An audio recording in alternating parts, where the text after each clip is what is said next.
The Mediterranean Sea, heart of the old world and birthplace of Western civilization. Around its shores we find an imperishable museum of history, relics of the glory of ancient empires. Here is the cradle of philosophy and architecture, of languages, law, and representative government, of all the arts and Western religions. The Mediterranean, whose shores are an enchanting vacation playground bathed in warmth and color. To enjoy this world's most beautiful sea at its sparkling best, you should make your journey on the sea. To tens of thousands of experienced travelers, that means one ship above all others, the Caronia, flying the house flag of Cunard. As this yacht-like luxury liner sails from New York, this is John Bransby saying, welcome aboard. Our Mediterranean and Black Sea vacation began when we walked up the gangway. For this will be our floating resort hotel all the way. The Caronia is over 700 feet long, with big open decks for sports and sunshine, and 3 city blocks of glassed-in promenades and garden lounges. She's the biggest ocean liner ever built, especially for cruising. As you get acquainted with the ship, you'll soon find your favorite spots. The Caronia has 10 decks, with elevators strategically placed for your convenience. This is a complete seagoing community. There are 14 spacious air-conditioned public rooms, including a big theater, smoking room, writing room, bars, luxurious lounges with attentive service on every hand. Starting with breakfast in your own stateroom or suite, your steward and stewardess make you feel very much at home. It's the kind of personal service that's been traditional with Cunard for more than 100 years.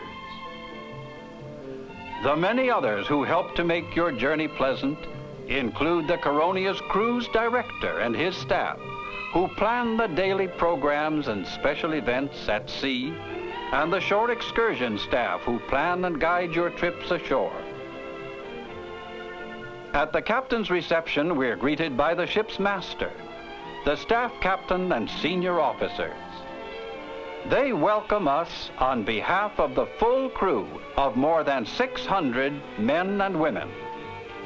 Many of the crew we may never see, of course, but they're all at our service, running this big seagoing resort 24 hours a day.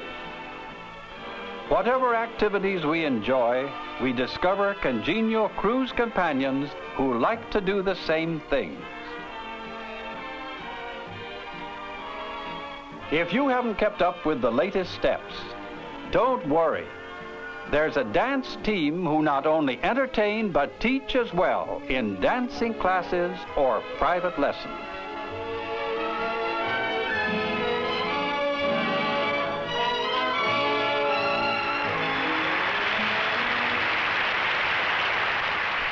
Caronia usually calls first at one of the Portuguese or Spanish islands, then sails along the coast of Africa and into the Mediterranean. Madeira, although far out in the Atlantic, gives us a foretaste of the beauty and the color of the Mediterranean. This is a balmy island, filled with flowers, and flower girls whose traditional costumes are as colorful as the blossoms they sell.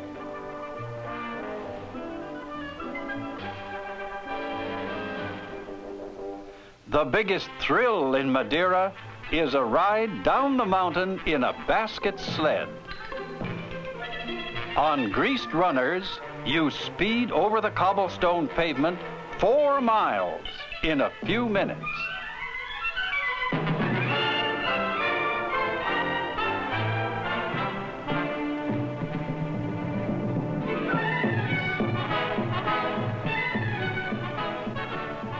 At the bottom of the exciting descent, you transfer from a basket sled to a bullock sled, which takes you through the shopping district and back to the waterfront. Shopping, you can buy the famous Madeira wines and beautiful native handwork, embroidery and basketry, and you can buy all you want because there's plenty of room in the ship and no extra charge to carry home your gifts and souvenirs. Eastward again toward the Mediterranean, we'll stop at Tangier. For more than a century, Tangier was an international city, trading in gold and jewels, currency exchange, gambling, and political intrigue. The old Moorish walls and gates contrast with the modern architecture of today. You'll enjoy a stroll through the narrow streets of the Kasbah and the flower-filled courtyards of the old Sultan's palace.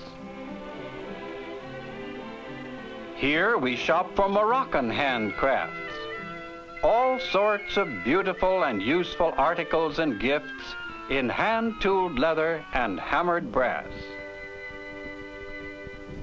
Our first stop inside the Mediterranean is at Palma, on the island of Majorca. In this favorite vacation spot of southern Europe, picturesque fishing boats cluster round the harbor. And wherever you go, the great 13th century Gothic cathedral dominates the skyline. Our next port of call is Valletta on the island of Malta. Colonized by the Phoenicians, Malta has been conquered by Greeks, Carthaginians, Romans, Arabs, and Normans. The Knights of Malta ruled here for almost 300 years. The British for a century and a half. In addition to cars, most places we visit have their own traditional ways of getting around. In Malta, it's the surrey with the fringe on top. As Mediterranean headquarters of the British fleet, this strategic island was bombed unceasingly during the Second World War. For outstanding courage and heroism under fire, the British Crown bestowed the George Cross on all the citizens of Malta. Sailing away from Malta, we're headed eastward again toward Egypt. From Port Said, shore excursions to Cairo and Luxor will take us back thousands of years into ancient history.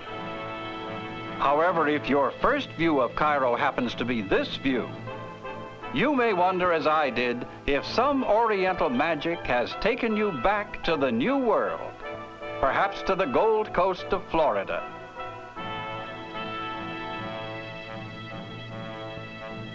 This is modern Cairo, seen from the balcony of our hotel room on the Nile.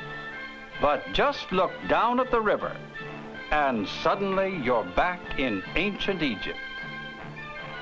These heavily loaded boats, called feluccas, have been sailed and poled and rowed up and down the Nile since time immemorial. Your tour around the old city will take you to the ancient citadel of Saladin. You'll visit mosques which have been here for hundreds of years. New apartment houses may come and go, but the mosques and minarets will always be here. At Giza, we mount a caravan of camels. What could be more appropriate for transportation to the pyramids and the Sphinx? You park your camel while you enter the Pyramid of Chops. There's not enough light inside for our movie cameras, but you can crawl up the steep, narrow passages to the Pharaoh's tomb. They call camels ships of the desert. They don't sail as smoothly as the Caronia, but it's only a short ride from the Great Pyramid to the Sphinx.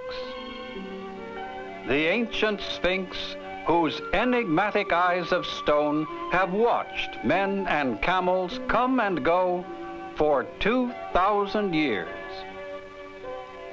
Up the river from Cairo, we visit the temple at Luxor, one of the most impressive of all the ancient ruins in the valley of the Nile. Across the Nile in Thebes stand the Colossi of Memnon. You get a better idea of the huge size of these statues when you see a tall man standing at their feet. Even more impressive in size is the temple at Karnak. These mighty columns tell the story of ancient dynasties, of pharaohs who ruled in an era of amazing civilization. Civilization still being brought to light by the studies and discoveries of modern Egyptologists and archaeologists. Egypt had some famous ruling queens, Cleopatra for one, but those other queens who were merely the wives of ruling pharaohs only rated this high compared to their royal husbands. Cruise members who wish to visit the Kingdom of Jordan travel overland, while the Caronia sails northward to Beirut in Lebanon or to Haifa in Israel. The city of Haifa, which climbs the slopes of Mount Carmel, was the ancient seaport of Palestine. Today, it's the leading port of Israel. It's only a short drive to Tel Aviv, the capital. Here, the bustling traffic and modern buildings seem to symbolize the energy and the ambition of this new republic whose citizens include Jews from every part of the world. Avenues in Tel Aviv are divided by shaded promenades, and typical residential streets are lined with new apartment houses. This ancient land is fast becoming an important agricultural area. We drive through citrus groves and green valleys on our way to the Sea of Galilee. Along its shores, we visit the ruins of the synagogue at Capernaum and the remains of the ancient Roman fortifications of Tiberias. The heart of the Holy Land is Jerusalem, a city sacred to Muslims, Jews, and Christians. Today, Jerusalem is divided between the Republic of Israel and the Kingdom of Jordan. In Jerusalem in Israel, one may climb Mount Zion to visit the tomb of David and the Church of the Dormition. Those who have come overland from Egypt visit Jerusalem in Jordan. St. Stephen's Gate leads to the Via Dolorosa, the Way of the Cross. Every Friday, Dominican monks retrace the steps of Jesus to each of the 14 stations of the cross, from the praetorium of Pontius Pilate to the site of the crucifixion. Here, in the once little town of Bethlehem, the story of Jesus began. The Basilica of the Nativity, built over the manger where the Christ child lay, is visited by pilgrims from every corner of the world. In the Garden of Gethsemane, the Church of all nations marks the place of Christ's agony on the night of his betrayal.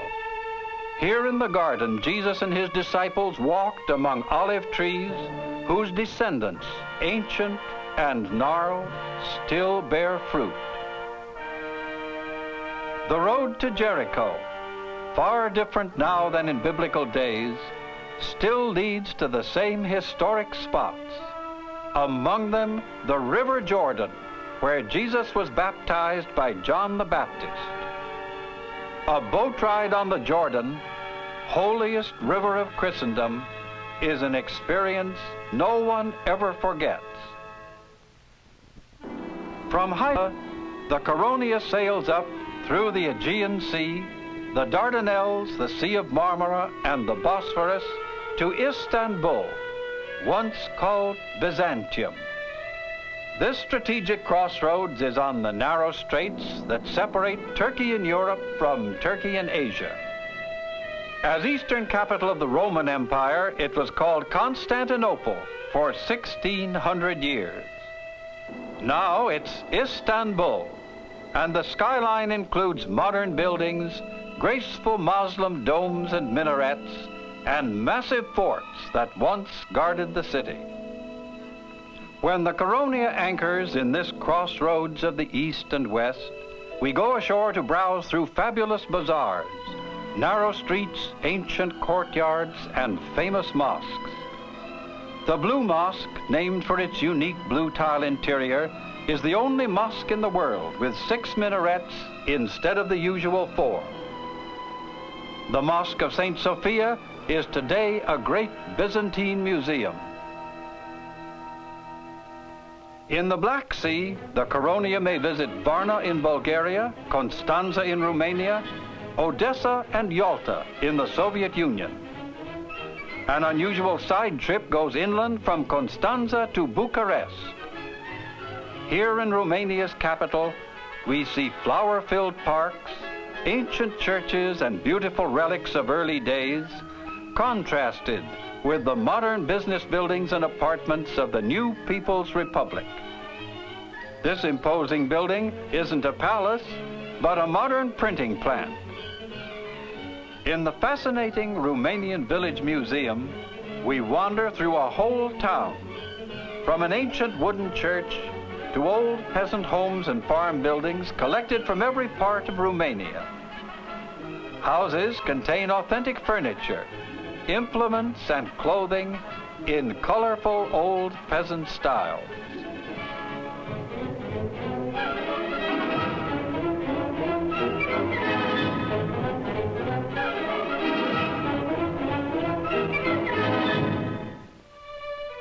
Our first glimpse of Yalta on the southern shore of the Crimea shows it nestled at the foot of a mountain range which cuts off cold winds from the Russian steppes to the north and makes this a land of greenery and flowers. We drive along the Black Sea coast, stopping at many scenic spots beside the highway. One of these overlooks a miniature palace called the Swallow's Nest, perched high atop sheer cliffs above the water. Far more famous is the huge Livadia Palace, once a residence of the Tsars. Here, Roosevelt, Churchill, and Stalin met for the historic Yalta Conference.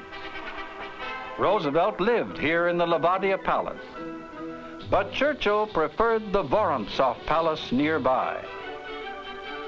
Maybe it reminded him of the castles of England. The grand stairway of the palace is guarded by the famous white marble lions, carved by the Italian sculptor Bonini. All the former palaces of the Russian czars and wealthy nobles are today rest homes and sanatoria for Soviet workers. Vacationing throngs crowd the promenades and beaches, which once were the playground of the social elite.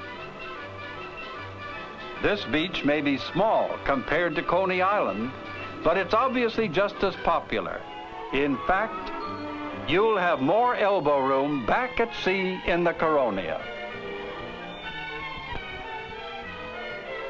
If this cruise is your first, you've discovered by now there's no other way of travel so carefree, easy, and varied.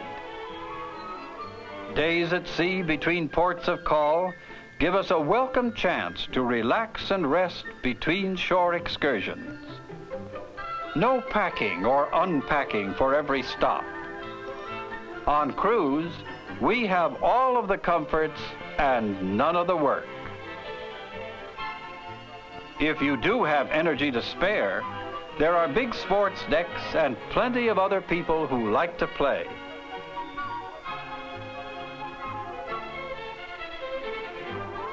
I suppose shuffleboard is about as close as you can get to relaxing and still get some exercise. But for total relaxation, just sit in a deck chair and watch the sea go by.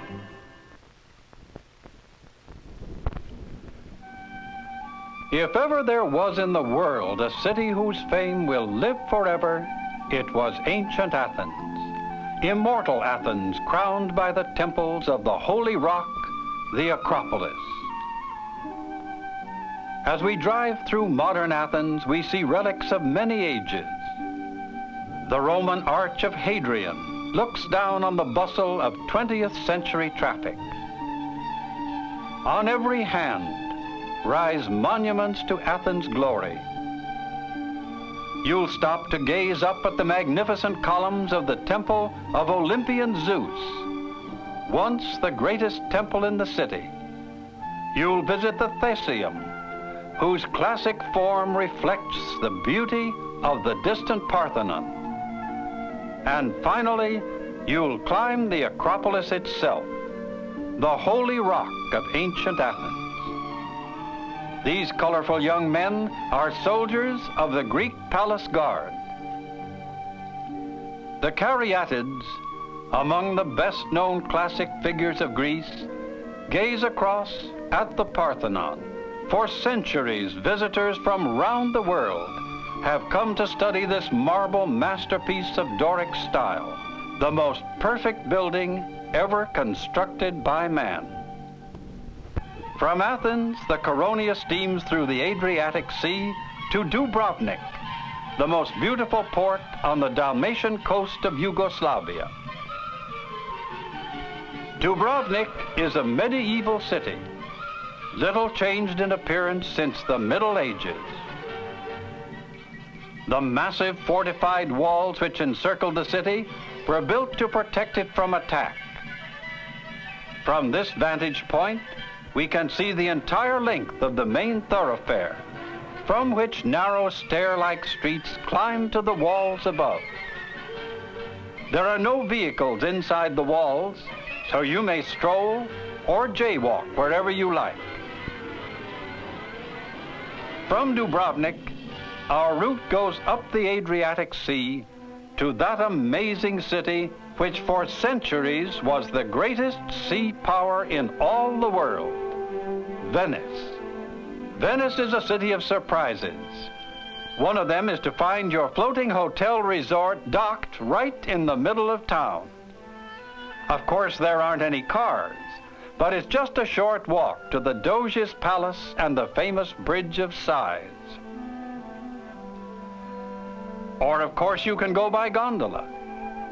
Venice is built on the water, and boats take the place of buses, streetcars, and subways.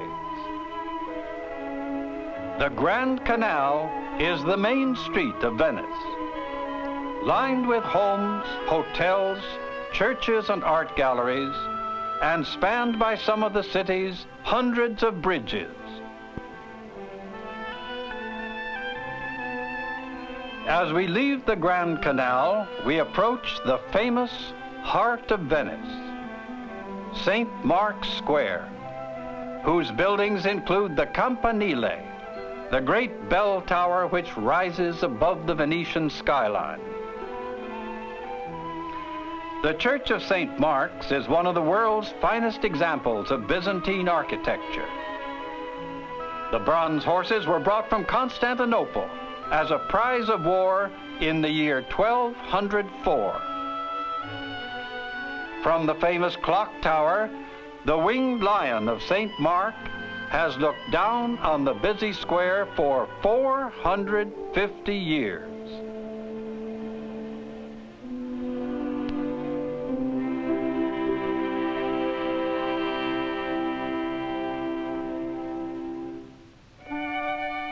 From Venice, there are many shore excursions available. Vienna in Austria, Munich in Bavaria, and Florence. Vienna, the capital of Austria, is the traditional home of art and the theater, of music and gay living, of architectural splendor, buildings such as the Parliament with its sculpture and monuments. Now a public museum, Schönbrunn Palace is only one of many that preserve memories of Austria's imperial days. Vienna's been the home of many great composers, musical giants such as Haydn, Mozart, and Schubert.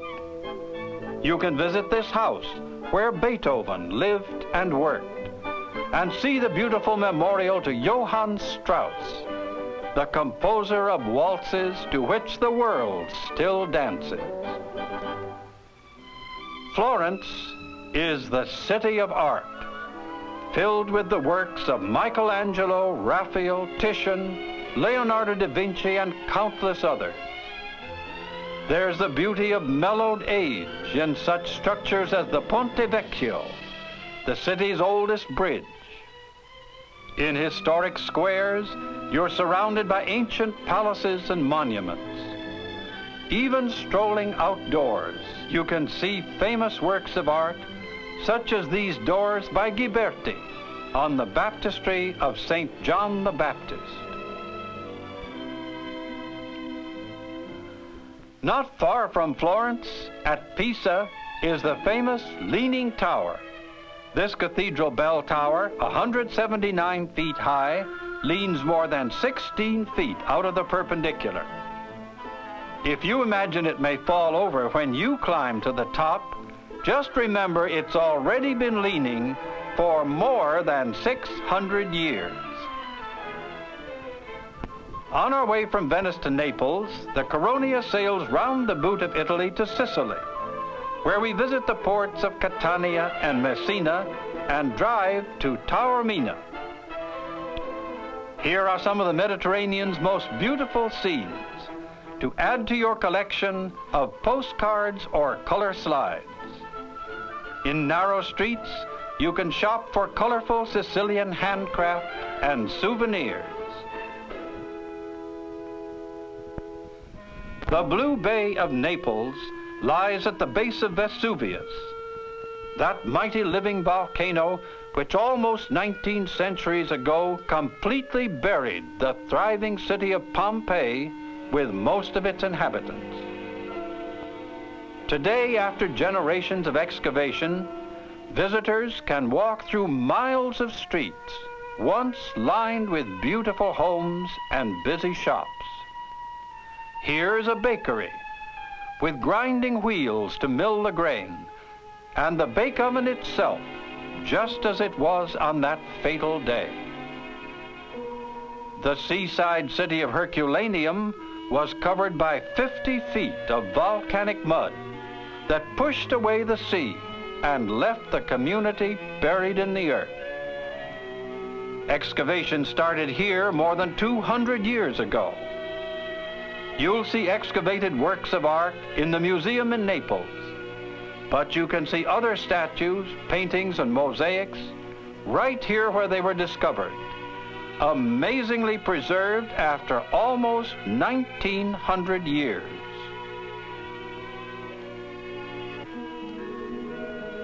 On our excursions around Naples, we'll visit some of the best-known beauty spots in the world, including Sorrento and Positano and the fabulous Amalfi Drive. While the Caronia is in Naples, there's time for a trip to Rome, capital of Italy, once the capital of the entire known world. In the excavations of the ancient Roman Forum, you can stroll among the remains of arches, temples, and basilicas, streets and marketplaces representing hundreds of years of history.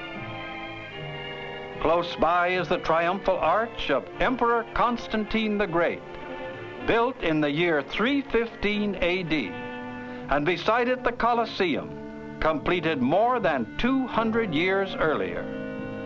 This mighty amphitheater probably seated 40 to 50,000 spectators who came to see gladiatorial combats, fights of wild beasts, and the persecution of early Christians. Once wooden flooring covered the arena. Men and animals were kept in the rooms below. Roman engineers were great builders of aqueducts, and Rome is full of splashing fountains. The Fontana di Trevi, built in 1735, was recently the setting for a movie. 3 coins in the fountain. Other famous fountains play in front of St. Peter's Basilica. This masterpiece of Michelangelo, largest Christian church ever built, stands in the smallest nation in the world, Vatican City. Statues that look human-sized from the ground become marble giants when an elevator takes you for a close-up look. Here you get a bird's-eye view of the square below. If you want to make the steep climb to the top of the dome, you can even look down into the private gardens of the Vatican.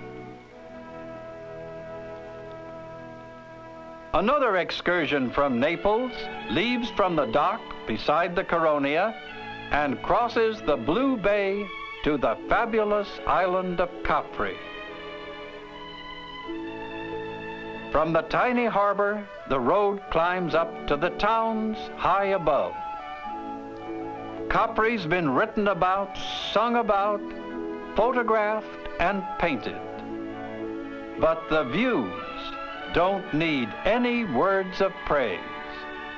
Just look and you'll never forget.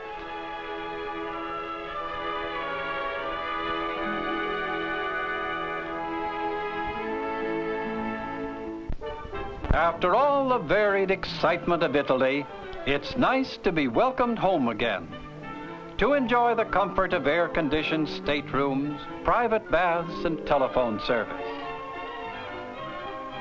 It's nice to have laundry and modern dry cleaning available at the touch of a button. Things often hard to arrange for when traveling on land. The Caronia's fine barber shops and beauty salons are another convenience which you can enjoy between ports of call. But most of all, it's just good to be at home again for a restful interlude at sea. Of course, afternoon tea is a seagoing as well as a British tradition. The best policy to follow is just enjoy yourself and forget the calories. That's a good policy to follow after sunset, too, because if there's any place in the world where you just don't want to think about calories, this is the place. Continental dining in a gay and leisurely atmosphere is one of the memorable parts of any Caronia cruise. The ship's twin restaurants, the Sandringham and the Balmoral, are distinguished round the world for their cuisine and service. Cunard chefs provide a choice of fish from every sea we sail, fresh vegetables, local delicacies, and specialties. And if your favorite isn't on the menu, just ask for it. The world's finest beef is seasoned to perfection and cooked just the way you like it. The cellars are filled with a connoisseur's choice of vintage wines and champagnes. Desserts, from fresh fruits to crepe Suzette, a gourmet's choice for every course. And after dinner, there'll be fun for every member of the family. Movies, bridge, bingo, dancing, just take your choice. By now, everybody's been shopping and thinking up original ideas for the costume ball.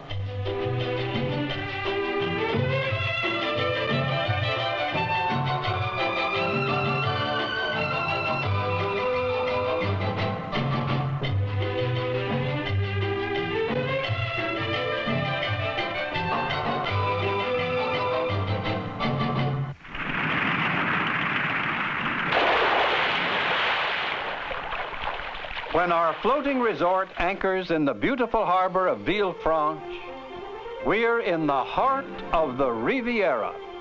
There are spectacular views from the Grand Corniche Drive. Only a few minutes away is Nice, the playground of the world. And our shore excursions include the famous resort of Cannes.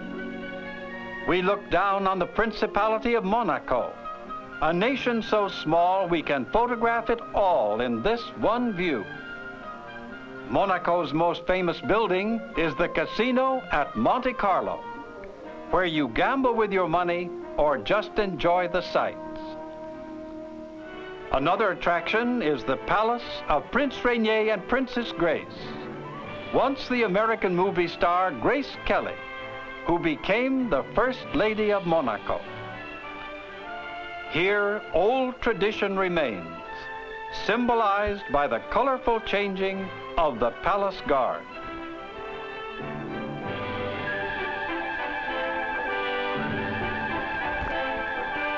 It's goodbye to the French Riviera and Monaco, and overnight, it's hello to sunny, colorful Barcelona, second largest city in Spain.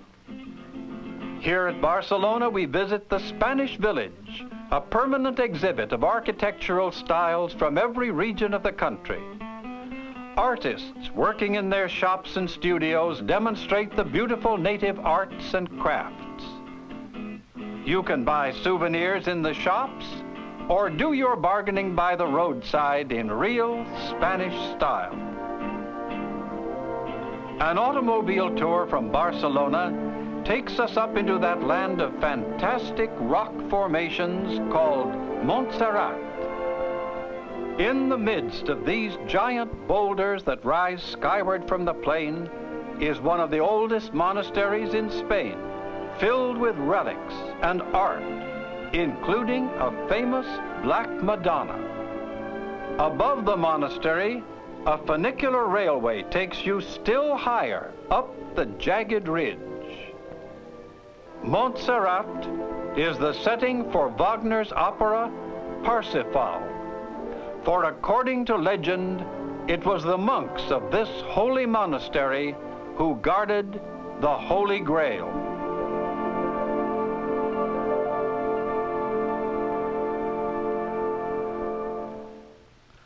From Barcelona, we sail to Malaga, on the balmy southern coast of Spain, gateway to Andalusia and Granada.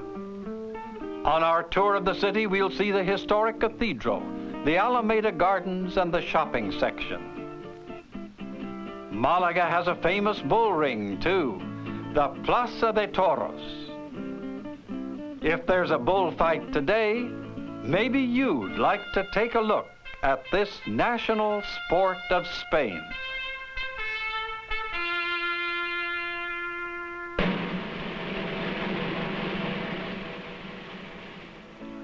To visit Granada, we drive through olive trees as far as the eye can see. The Palace of the Alhambra is one of the architectural gems of the world. Courtyards echo the sound of splashing water. The heart of the palace is the Court of the Lions, named for its famous fountain.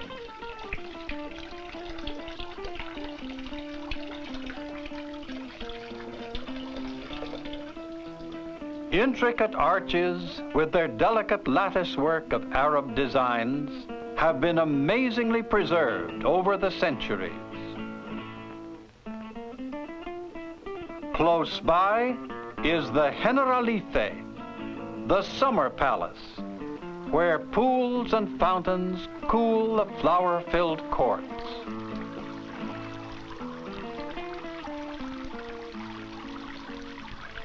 Sailing westward from France and Spain, we approach the narrow straits of Gibraltar. Gibraltar is a free port where shopping at bargain prices is always one of the main attractions. But you'll have time to see the mighty rock that guards the entrance to the Mediterranean and drive up to visit the rock apes that live on its crags. Legend says, as long as the apes are here, the British will hold Gibraltar. As long as the apes are with you, you'd better hold your hat. After saying goodbye to Gibraltar, our next port of call is Lisbon, one of the most beautiful capitals of Europe. Lisbon extends her hospitality to ex-kings and dictators, millionaires and socialites, and visitors from the Caronia. The city brings together modern progress with old world grace and charm. The popular seaside resort of Estoril is known for its beaches and elegant seaside mansions, and for its international gambling casino with its famous flower gardens. Near Lisbon are palaces literally out of this world, like the Pena Palace at Sintra. Here is part of a world gone by, still preserved in all its beauty, its balconies and towers rising high above the rolling Portuguese countryside. When we leave Lisbon Harbor, we may see this impressive monument to the great world explorers and navigators of Portugal. It's a timely reminder that we ourselves, in a few short weeks, have seen most of what once was considered the entire world. When the cruise ends, we can disembark at Cherbourg or Southampton, visit Paris, the boulevards, the salon, the nightlife, the chateau country, or any isles, London, the Lake District, Scotland or Ireland. And finally, we can journey home in our choice of all the great transatlantic Cunarders, including the Queen Elizabeth or the Queen Mary. A perfect ending for a perfect Caronia cruise.